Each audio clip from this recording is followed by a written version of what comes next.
saya selalu meyakini untuk menciptakan kesetaraan gender itu tidak hanya soal jumlah, lagi-lagi enggak, tapi bagaimana kita membentuk atmosfer pro gender. Nah, atmosfer pro gender itu hanya bisa diciptakan ketika dia memiliki pengetahuan yang sama. Halo semua, kembali lagi di Rehat Sejenak. Mari keluar dari rutinitas yang membosankan dan membincangkan sesuatu yang mencerdaskan. Kali ini Rehat Sejenak mendatangkan seorang narasumber hebat, ya. Dan ini narasumber pertama perempuan di channel ini, begitu ya. Dan nanti beliau akan banyak menjelaskan dan memaparkan tentang bagaimana gerakan perempuan dan agenda pemberantasan korupsi begitu di Indonesia. Gimana kabarnya, Mbak Mary? Baik, Mas. Baik ya, alhamdulillah. Sekarang gimana aktivitasnya di komunitas Kalimetro atau di mana sekarang, kok? Kalau aktivitas saya tetap di Kalimetro gitu. Kalimetro. Karena Kalimetro ini adalah salah satu komunitas yang selalu melakukan atau mengajak untuk perkembangan ilmu pengetahuan kayak Oh gitu. Dalam multidimensi. Multidimensi. Kalau ini kalau di MCW sendiri sudah tidak aktif lagi di MCW ya? Iya, sudah nggak aktif lagi, tapi nilainya tetap aktif. Oh, nilainya tetap aktif ya? Karena nilai apa ini, Mer? Nilai MCW itu masih tetap dipegang teguh lah, insya Allah. Oh gitu. Oke. Jadi memang sengaja kami datangkan Mbak Mary. Saya panggilnya Mary apa Miri? Seenaknya aja. Mary ya. Mary ya. Ini Mary bukan asistennya Raffi Ahmad ya? Bukan lah. Oke, jadi sebagai pembuka gitu Mbak Mary, karena Mbak Mary kan saya lihat memang concern di isu perempuan begitu ya, dan salah satu hal yang saya kira penting dan perlu dijelaskan begitu adalah bagaimana sebenarnya agenda perempuan begitu ya, terutama kaitannya dengan pemberantasan korupsi, Mbak Mary. Iya, kalau kita bicara soal perempuan itu sebenarnya kita tidak terlepas dari identitasnya di dalam dirinya gitu. Seringkali orang itu kan mengartikan perempuan itu hanya jenis kelamin perempuan atau bisa dalam kutip homogen gitu. Padahal dia tuh identitasnya banyak. Dia itu sebagai memiliki kelas sosial, dia memiliki suku yang melekat pada dirinya gitu. Kalau kita bicara soal bagaimana sih peranan gerakan perempuan di gerakan sosial anti korupsi, sebenarnya peran yang paling utama itu ada dua, paling dasarnya itu yang yang pertama itu adalah bagaimana perempuan turut atau andil dalam mencegah terjadinya korupsi di lingkungan terdekatnya. Oke, dengan terdekat. Contohnya apa itu dengan terdekat? Misalnya kalau ada teman kita yang ada teman kita yang melanggar atau dia itu tidak memiliki nilai-nilai anti korupsi. Contohnya kayak dia merebut hak temannya kayak gitu. Itu harus kita berani berbicara kalau itu nggak baik. Itu minimal paling terkecil atau serendah-rendahnya iman. Sedangkan yang kedua itu adalah yang paling penting sebenarnya perempuan bergerak dalam bidang pendidikan, Mas. Oke. Karena kenapa sebelum kita bicara soal nanti harus digelangga politik dan lain sebagainya, tapi yang paling dasar kita penuhi dulu nih gitu. Oke. Karena seringkali kita itu kritikan bagi beberapa gerakan perempuan juga, kita harus mendorong perempuan andil dalam keterlibatan politik. Dalam politik praktis ya. Padahal itu yang harus kita bangun itu adalah bagaimana basisnya dulu, instrumennya dulu. Apa yang harus diketahui adalah misalnya hak-hak dia gitu. Oke. Kadang kan kita itu suruh maju tapi kita tidak dipahami hak dan kewajiban sebagai perempuan. Seorang perempuan ya. Dalam arti tidak hanya sebagai elemen dia perempuan saja, tapi sebagai masyarakat sosial. Oke. Kayak gitu. Artinya itu yang harus kita benahi dulu. Pendidikan itu penting karena pendidikan adalah epicentrum dari peradaban. Gitu. Nah, di sana kalau udah perempuan andil dalam gerakan pelayanan publik dasar, itu akan secara tidak langsung membangun pemahaman tentang gimana sih peran perempuan yang sesungguhnya gitu. Jangan serta-merta kita, ayo kita demo dan lain sebagainya, enggak, jangan itu dulu lah, tapi benahi dulu atau pahami dulu mereka soal hak-hak dan wajibannya. Oke. Gitu. Nah, Itu yang paling ini menarik nih karena yang paling penting adalah bukan kemudian actionnya dulu begitu ya, tapi bagaimana menginternalisasi tentang hak dan kewajiban dari seorang perempuan itu begitu ya.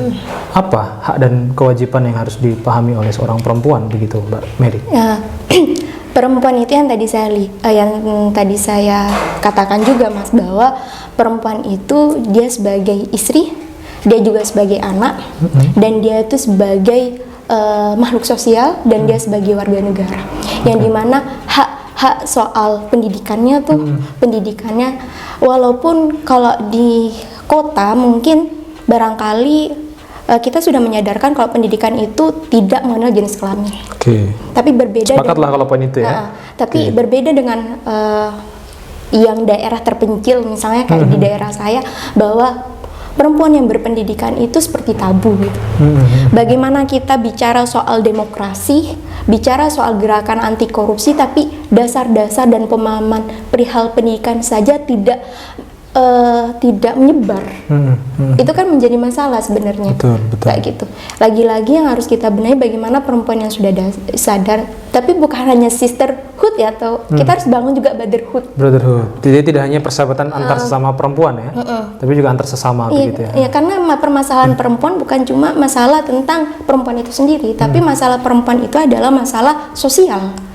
Iya, masalah sosial yang dimana kita juga harus memahamkan tuh sesama lelaki bagaimana sih, ayo angkat derajat perempuan untuk tidak lagi diskriminasi soal pendidikan gitu. Karena ini korelasi. Kalau misalnya ada anggaran yang diperuntukkan untuk pendidikan, lalu dia misalnya anggaran yang untuk diperuntukkan kepada pendidikan, tapi karena dia itu perempuannya sedikit atau karena dia terjerat pada sistem patriarki begitu ya, barangkali anggaran yang seharusnya dipakai oleh perempuan tidak dipakai lagi gitu. Tidak dialokasikan. Iya, tidak dialokasikan, dan itu sebenarnya masalah, dan itu sebenarnya diskriminasi gitu. Dan itu yang harus kita bedah, bagaimana gerakan perempuan hari ini tuh tidak hanya di ranah atas, tapi bagaimana di grassroots. Tapi itu harus saling berhubungan ya, karena kita adalah negara hukum, yang mungkin Mas Farun lebih tahu daripada Mary kayak gitu. Iya, menarik ya, karena kalau saya mendengar apa yang disampaikan oleh Mary itu kan memang bicara perempuan itu tidak bisa hanya dilihat pada satu sisi begitu ya, tapi harus dilihat pada banyak aspek begitu. Dan ya memang harus diakui bahwa sistem kita hari ini kan memang sangat patriarki begitu ya, dan boleh jadi anggaran publik ya yang itu juga punya dimensi pada soal-soal gender, kemudian yang implikasinya pada soal pengelolaan anggaran, ini juga masih ke arah pada ya masih tidak pro terhadap kepentingan perempuan. Iya, gitu. benar. Nah, kalau kita bicara soal bagaimana sebenarnya lebih konkret lagi tuh Mbak Mary ya, dalam konteks gerakan anti korupsi misalnya di Indonesia gitu, sejauh mana sebenarnya peran perempuan begitu, seberapa penting sebenarnya peran perempuan ini gitu. Karena seringkali kalau saya dengar begitu kan, kalau ada korupsi selalu yang disalahkan tuh perempuan begitu. Jadi dibalik seorang laki-laki yang korupsi ada perempuan di belakangnya yang secara tidak langsung sebenarnya juga memaksa si laki-laki untuk korupsi. Coba ini bisa dibongkar ini Pak. Kalau saya mengartikan begini Mas, kalau mengartikan perempuan itu memang seringkali ketika dia itu berbuat salah, yang disalahkan adalah perempuannya. Tapi kalau misalnya dia si suami yang salah, yang disalahkan adalah perempuannya kayak gitu. Artinya apa? Di sini ada namanya pemikiran yang saya kira ini juga karena sistem gitu. Karena apapun sejarah yang hari-hari ini tidak terlepas pada sejarah yang masa lalu, di mana perempuan memang kerap kali didiskriminasi perihal-perihal seperti yang tadi Mas utarakan kayak gitu. Tapi yang tadi saya bilang yang pertama itu bahwa perempuan itu harus andil di dalam aspek mencegah korupsi di lingkungan sekitar. Misalnya kalau saya menjadi istri, maka aliran uang yang diberikan dan tidak sepadan dengan pendapatan seorang lelaki, kita harus tanyakan kenapa nih kayak gitu. Nah itu yang harus, karena soal hubungan relasi antara lelaki dan perempuan itu terletak pada komunikasi gitu. Nah kalau misalnya yang sering, kenapa sih perempuan tuh sering disalahkan dan lain sebagainya, karena memang kita sering melihat bahwa yang paling banyak melakukan atau konsumtif itu adalah perempuan kayak gitu dibandingkan lelaki, padahal itu stereotip lah ya. Iya, stereotip itu tidak ada kaitannya gitu. Yang menjadikan itu, yang bagaimana kita menghapuskan stereotip itu adalah kita harus membangun media yang mana media bergerak itu tidak hanya sekedar, kan kadang media itu memberitakan yang juga kurang ajar juga ya, maksudnya si bapak ini melakukan korupsi karena suaminya ini karena istrinya begini, istrinya kayak gini dan sebagainya, kayak hidupnya mewah gitu. Mewah itu nggak ada korelasi sebenarnya. Tapi bagaimana sekarang media membangun bahwa sebenarnya perempuan itu punya andil dalam gerakan anti korupsi gitu. Itu yang harus kita baca dan harus kita kampanyekan gitu. Itu sampai di KPK juga ada gerakan sendiri itu ya, saya perempuan anti korupsi itu ya. Itu kenapa bukan berarti kita mensektekan perempuan harus gerakan perempuan sendiri, enggak. Tapi karena ada di mana sejak dulu ada jenis kelamin lain yang mendominasi jenis kelamin lainnya kayak gitu. Karena semua yang terbentuk itu adalah sejarah masa lalu sih bagi saya pribadi gitu. Ya, itu bagian dari konstruksi sosial yang sudah ada bertahun-tahun begitu ya. Kayak gitu. Dan bagaimana cara mencegahnya adalah peran media untuk tidak lagi mengkampanyekan hal seperti itu gitu. Jadi harus ada counter terhadap media mainstream yang semacam itu begitu ya. Dan tadi yang penting menurut saya adalah bagaimana tadi seorang perempuan itu harus paham haknya itu apa begitu ya, kewajibannya itu apa begitu, dan sebagai aktor saya kira yang tidak kalah penting adalah bagaimana peran perempuan itu untuk mencegah tindakan korupsi itu ya, baik itu di lingkup keluarga, lingkup sosial, bahkan juga di lingkup pekerjaan begitu Maria. Kayak gitu. Kalau misalnya bicara soal perempuan yang katanya perempuan itu hanya ranah domestik, saya sebenarnya tidak terlalu setuju tidak setuju gitu Mas. Tapi saya punya perspektif lain bahwa domestik tidak hanya diartikan dapur, tidak hanya diartikan kasur atau sumur gitu ya. Tapi kita bicara soal domestik, coba kita lepas itu bahwa domestik itu juga bisa ranah masyarakat gitu Mas. Jadi lebih luas ya. Iya. Kita bagaimana gerakan anti korupsi ini jadi ibu rumah tangga menjadi peradaban lah gitu. Maksudnya ibu peradaban bahwa kita loh sebenarnya secara tidak langsung sedang mendidik generasi untuk dia anti korupsi gitu sebenarnya. Peran perempuan itu sangat menjadi dasar dalam penguatan gerakan gitu. Ketika di dalam keluarga itu tidak memahami betul soal relasi bagaimana peran perempuan yang hadir, saya kira akan ada banyak ketimpangan-ketimpangan yang juga akan berdampak pada sosial gitu. Oke, jadi cerminan dari keluarga itu juga bisa merepresentasikan bagaimana kondisi di luar keluarga itu begitu ya. Itu menarik itu, dan itu dalam saya kira ya. Kalau bicara soal ini Mbak Mary ya, karena ini waktunya juga banyak begitu. Apa sebenarnya nilai-nilai yang bisa dipraksiskan gitu dalam konteks gerakan perempuan dalam konteks pemberantasan korupsi begitu Mbak Mary? Yang dalam pengalaman saya ini yang paling penting itu adalah pendidikan politik bagi perempuan Mas. Pendidikan politik bagi perempuan itu yang paling praksis gitu, yang bagaimana kita mengetuk dapur ke dapur lainnya gitu. Bahasanya kalau di teman-teman MCW kan dari pintu ke pintu, karena ini perempuan dari dapur ke dapur gitu. Kita bisa bicara soal bagaimana sih bagaimana dia bisa sampai dapat makanan ini. Kita harus tahu bagaimana dia itu memberikan waktunya untuk memasak dan lain sebagainya, dan kita bumbuin soal-soal gerakan sosial anti korupsi di sana. Kalau kondisi di lapangan bagaimana? Kalau kita misalnya kuantifikasi gitu, bicara soal perempuan berapa persen misalnya, atau berapa jumlahnya mereka yang sebenarnya paham tentang hak dan kewajibannya begitu? Di dalam lapangan tentu saya nggak punya datanya Mas.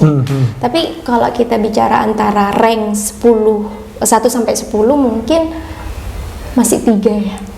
3 berarti masih PR-nya masih banyak ya. PR-nya karena masih banyak, karena memang andilnya negara itu masih belum ada. Dalam arti anggaran tuh hanya soal sosialisasi, sosialisasi stunting. Bukan berarti saya tidak meyakinkan bahwa stunting itu tidak perlu disosialisasi, itu perlu. Tapi bagaimana pemahaman stunting? Kenapa sih stunting itu bukan soal gizi aja, Pak? Tapi soal ekonomi juga kan. Kayak gitu. Itu yang harus mungkin ditekankan di pendidikan politik warga gitu. Sama soal kebijakan juga. Gimana maksudnya? Kalau kebijakan itu kenapa sih perempuan itu memiliki kota afirmatif? Kota afirmatif tidak hanya diartikan jumlahnya, tapi bagaimana perempuan itu memiliki politik yang substansi. Artinya peranan dia itu hadir di sana. Tidak hanya sekedar oh kamu perempuan sudah, jumlahnya enggak, tapi kehadirannya dia tuh berarti dalam mendorong kesetaraan gender. Oke, itu juga penting, itu langkah nyata dalam konteks politik ya. Jadi bicara soal, apalagi ini kan mendekati momen pemilihan legislatif, ada kuota 30% perempuan gitu. Artinya jangan hanya cukup terfasilitasi 30%, kalau 30% kemudian tidak berperan sama sekali di sana dan hanya sebagai alat legitimasi saja, ya percuma gitu. Benar. Tapi sebelum itu kan memang tadi ya, tahap pertamanya adalah perempuan sebelum masuk gelanggang politik, dia harus paham dulu apa haknya, apa kewajibannya, sehingga ada value yang diperjuangkan mereka gitu ya. Ketika mereka ada di parlemen begitu ya, ada di lembaga-lembaga perwakilan. Kalau bicara soal pengalaman Mbak Mary, selama ada di gerakan perempuan begitu ya, dan berinteraksi, bekerja sama, berpartners begitu dengan kelompok-kelompok perempuan, dengan aktivis-aktivis perempuan, apa sebenarnya agenda yang pernah dilakukan dan ini bisa memberikan semacam cerita begitu, cerita baik yang bisa memberikan banyak inspirasi begitu bagi para penonton dan pendengar Rehat Sejenak, dan mungkin bisa direplikasi di beberapa tempat begitu Mbak Mary. Kalau saya selama bergelut dalam gerakan perempuan, tentunya saya selalu meyakini untuk menciptakan kesetaraan gender itu tidak hanya soal jumlah, lagi-lagi enggak, tapi bagaimana kita membentuk atmosfer pro-gender. Nah, atmosfer pro-gender itu hanya bisa diciptakan ketika dia memiliki pengetahuan yang sama. Atau pengetahuan yang sama itu artinya tidak hanya perempuan ya, laki-laki pun juga sama ya. Yang tadi saya bilang soal brotherhood gitu ya. itu harus ditimbulkan gitu. Dan yang kedua soal bagaimana kita memberikan norma. Norma itu seperti kita melahirkan kebijakan. Kebijakannya paling terkecil dari instansi yang kemarin MCW yang keluarin soal SOP yang kami bekerja sama. SOP apa ini? SOP pencegahan dan penanganan kekerasan seksual di lingkup organisasi ya. Dan itu penting, saya kira mungkin banyak yang belum punya ya. Organisasi bahkan mungkin di dalam instansi negara atau pemerintah juga mungkin belum punya itu ya. Dan itu digarap tidak hanya sekedar sebulan ya, itu digarap mungkin 2 tahunan ya, itu digarap karena itu tidak hanya sekedar bicara soal MCW-nya, tapi bicara bagaimana peran perempuan juga hadir dalam gerakan sosial anti korupsi. Tidak hanya sebagai pelengkap ya? Iya benar, tidak hanya sebagai pelengkap, tapi dia tuh benar-benar yang tadi, dia itu perannya atau kehadirannya memang benar-benar dirindukan atau menjadi dampak terhadap gerakan sosial anti korupsi itu sendiri. Itu menarik, yang menarik. Saya berterima kasih pada teman-teman gerakan, teman-teman perempuan atau aktivis feminisme yang sudah membantu dalam membentuk SOP itu, karena saya rasa SOP itu adalah salah satu pemahaman kita, langkah awal untuk membangun atmosfer pro gender itu, Mas. Kata saya seperti itu. Gitu. Itu luar biasa, apalagi kalau misalnya memang hal yang baik ini bisa kemudian dilakukan oleh berbagai macam organisasi gitu ya, terutama organisasi-organisasi masyarakat sipil gitu. Dan ya tidak harus ada masalah duluan begitu ya. Benar. Dia tidak berangkat pada masalah, tapi berangkat dari pencegahan, kepedulian tentang isu perempuan begitu ya, karena kita tidak boleh kemudian abai terhadap hal itu begitu. Dan tentu itu harus kita budayakan begitu. Mbak Mary. Sebagai penutup Mbak Mary, apa kira-kira pesan yang bisa disampaikan begitu kepada para pendengar Rehat Sejenak begitu agar ini bisa memberikan inspirasi dan pelajaran begitu ke depan? Yang saya selalu mimpikan itu adalah perempuan punya pemahaman yang sama dengan laki dalam aspek pengetahuan dan pertarungan gagasan. Karena ketika perempuan hadir dalam suatu ruang sosial dan dia mempertaruhkan gagasannya di sana, saya rasa perubahan akan semakin dekat gitu. Betul. Itu sih, karena sosial ini tidak hanya jenis kelamin laki-laki, tapi sosial ini adalah dia terbentuk karena peranan soal perempuan dan lelaki. Itu aja sih kalau menurut saya. Jadi ya pentingnya kolaborasi ya. Kolaborasi. Kolaborasi saling support begitu, terutama pada agenda-agenda perubahan, bagaimana membangun Indonesia ke depan. Iya. Dan saya kira Indonesia emas adalah Indonesia yang menghargai perempuan dan memposisikan perempuan sebagaimana mestinya begitu ya, benar-benar. sesuai dengan apa yang dicita-citakan bersama. Terima kasih banyak Mbak Mary Mas, terima atas kasih juga sudah waktunya. Mudah-mudahan next agenda kita juga bisa membincangkan sesuatu yang lain begitu. Dan saya kira tadi banyak sekali insight yang bisa kita ambil begitu ya, meskipun pembicaranya nggak banyak begitu. Terima kasih banyak sekali lagi Mbak Mary. Terima kasih Kita juga, ketemu lagi di Rehat Sejenak yang lain. Terima kasih banyak. Oke, Assalamualaikum.